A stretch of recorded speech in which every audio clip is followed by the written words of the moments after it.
Hi everyone, welcome to EDU250 week 2. This week we're going to get a little bit more into the difference between IFSPs and IEPs, and really focusing on families. I do have some readings for you about IFSPs, Individual Family Service Plans, IDEA, and families, and then also some learning about accommodations and modifications as well as universal design. And when you look at the components of universal design, I'd like you to think about if you've seen any in this course.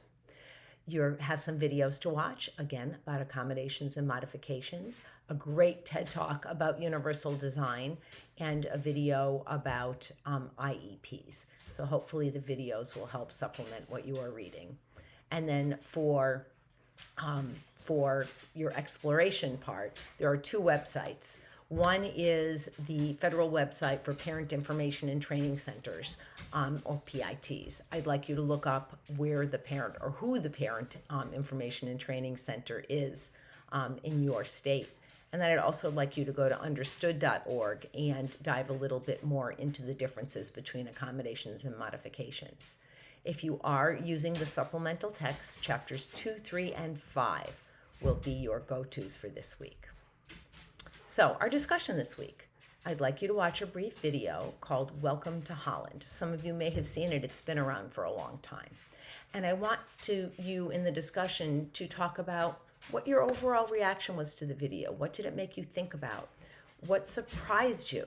And then describe any personal experiences or other connections that you have made, either with the video or other readings or videos that you have seen this week or the websites that you've explored. And then finally, how can you support parents of children with special needs to make sure that there are positive outcomes for a child?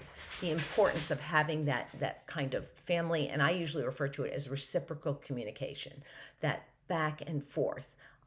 And I'm giving you this sort of as a heads up with communication. We want to think about it more as that back and forth or reciprocal communication rather than the school bestowing knowledge onto the parent. So I hope that's a helpful tidbit. And then this week, for our regular assignment, you can choose your assignment this week. You can either choose to do a brief paper, 2 to 3 pages of the content, or a 5-minute presentation. And what I want you to do is review a list of accommodations and modifications. You will find it right in the assignment. And think of modifications and accommodations you could add to the list. And then you're going to develop a presentation where you're going to define, or define accommodations and modifications using the information you've gathered, or if you've done additional research, include that as well.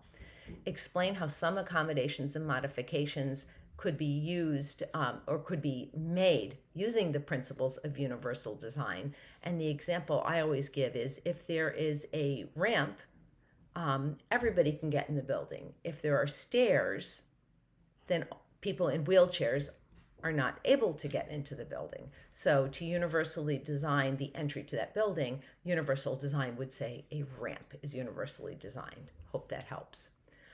And then I want you to choose at least one accommodation or modification as an example. And the example I think I give in the assignment, again, is that ramp into the school.